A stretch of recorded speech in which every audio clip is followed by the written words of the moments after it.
heard the story. Yeah. You don't. If you have common sense, you might have a mechanical brain. You might be able to. Have you tried welding and stuff like that?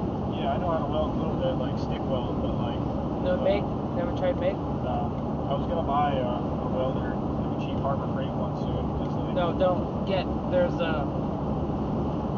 It's made by Lincoln Electric. It's called a Sentry.